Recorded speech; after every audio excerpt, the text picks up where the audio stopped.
What's going on, Route 66 travelers? Welcome to our exit off the highway this week as we take a look at the book of Ruth.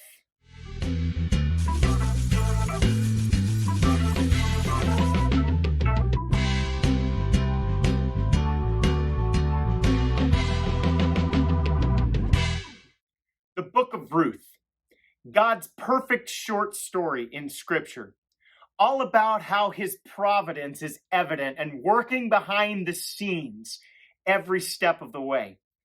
He does so in an unexpected place with an unexpected person, a foreign Moabite woman that he uses to accomplish his greater purpose and his greater plan.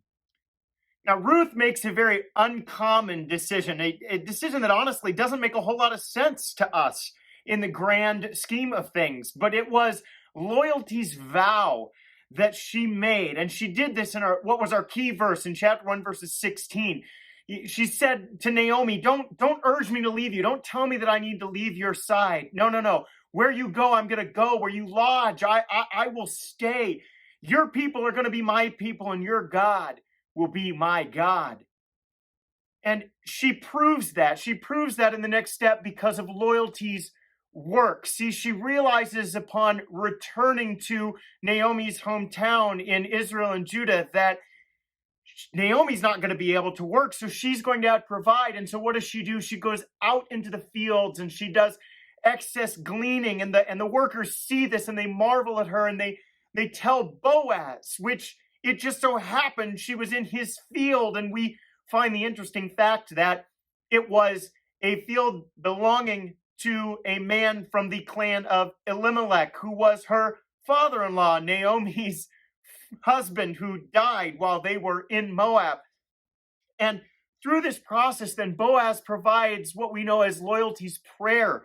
In chapter 2, verse 12, he prayed over Ruth, and he said, may you be rewarded by God because of your loyalty to Naomi. May you be rewarded by God. Under his wings you have chosen to take refuge. In that prayer, we see that prayer play out in a greater process in this story. It's a strange idea to Ruth. It's a foreign idea to Ruth that Naomi presents to her, because Naomi tells her, hey, I want you to make yourself look as beautiful as you possibly can, and then I want you to go back to the fields. But keep yourself hidden. Wait till Boaz has had his dinner and he's had his fill and he falls asleep. And when he does, then I want you to go and I want you to uncover his feet. And then I want you to lay down next to him. And Ruth doesn't actually question this. That's the amazing thing. Again, she makes a decision based on her loyalty, and she does exactly what she is told to do. And this leads her to loyalty's reward. Boaz awakes and says, who are you? And Ruth says, I'm your servant. Cover me with the corner of your garment. Spread your wing over me. She then puts into play the prayer that he prayed over her under God. It was a solution of redemption that occurred. That was loyalty's reward, and now redemption has its place. Ruth is now asking for him to marry her, and she comes to a realization of this through the process, that that's what Naomi had set her up for. And Boaz chooses to be the kinsman redeemer, so he marries her. Ruth has a child. They name him Obed. Obed becomes the father of Jesse. Jesse the father of David. And through this Moabite foreign woman, God, in his providence behind the scenes, works his greater purpose and plan to establish the royal bloodline that leads to salvation, because we know that Jesus comes from the line of David. See, this is more than just a story of a girl or even the loyalty of that girl. This is a short story given to us by God that illustrates how his power works behind the scenes, and it does so silently to benefit those who will be loyal and true to him. Life, we know, is determined by the choices we make. Ruth's life was determined by the choice that she made.